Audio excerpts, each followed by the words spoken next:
ಎಲ್ರಿಗೂ ನಮಸ್ಕಾರ. ಇವತ್ತಿನ ವಿಡಿಯೋದಲ್ಲಿ ಸೂರ್ಯದೇವನನ್ನು ಆರಾಧಿಸಿದರೆ ಆರೋಗ್ಯಕ್ಕೆ ಆಗುವ ಲಾಭಗಳ ಬಗ್ಗೆ ತಿಳ್ಕೊಳ್ಳೋಣ. ಹಿಂದೂ ಸಂಪ್ರದಾಯದಲ್ಲಿ ಸೂರ್ಯನನ್ನು ಪ್ರತ್ಯಕ್ಷ ದೇವರೆಂದು ಕರೆಯಲ್ಪಡಲಾಗುತ್ತೆ. ಪ್ರತಿದಿನ ಬೆಳಗ್ಗೆ ಉದಯಿಸುವ ಸೂರ್ಯನಿಗೆ ನಮಸ್ಕಾರ ಮಾಡಿ ಅರ್ಘ್ಯ ನೀಡೋದು ಶತಮಾನಗಳಿಂದ ನಡೆದುಕೊಂಡು ಬಂದಿರುವ ಆಚರಣೆಯಾಗಿದೆ. ಸೂರ್ಯನ ಆರಾಧನೆಯು ಕೇವಲ ಆಧ್ಯಾತ್ಮಿಕ ಲಾಭವನ್ನಷ್ಟೇ ಅಲ್ಲ, ಆರೋಗ್ಯದ ದೃಷ್ಟಿಯಿಂದಲೂ ಅನೇಕ ಪ್ರಯೋಜನಗಳನ್ನು ನೀಡುತ್ತೆ ಎಂದು ನಂಬಲಾಗಿದೆ.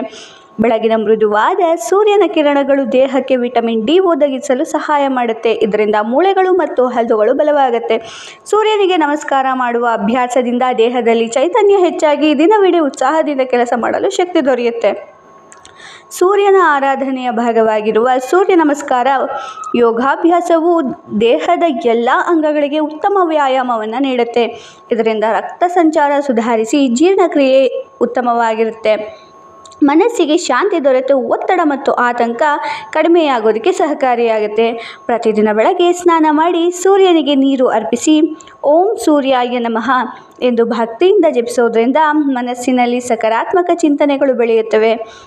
ಭಕ್ತಿ, ಶಿಸ್ತು ಮತ್ತು ಆರೋಗ್ಯಕರ ಜೀವನ ಶೈಲಿಯನ್ನು ಬೆಳೆಸಲು ಇದು ಸಹಾಯಕವಾಗುತ್ತೆ.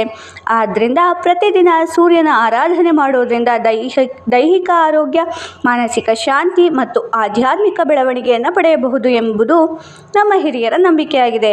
ಇವತ್ತಿನ ಮಾಹಿತಿ ಇಷ್ಟ ಆಯಿತು ಅಂದರೆ ವಿಡಿಯೋಗೆ ಲೈಕ್ ಮಾಡಿ, ಶೇರ್ ಮಾಡಿ, ಸಬ್ಸ್ಕ್ರೈಬ್ ಮಾಡಿ. ಧನ್ಯವಾದಗಳು.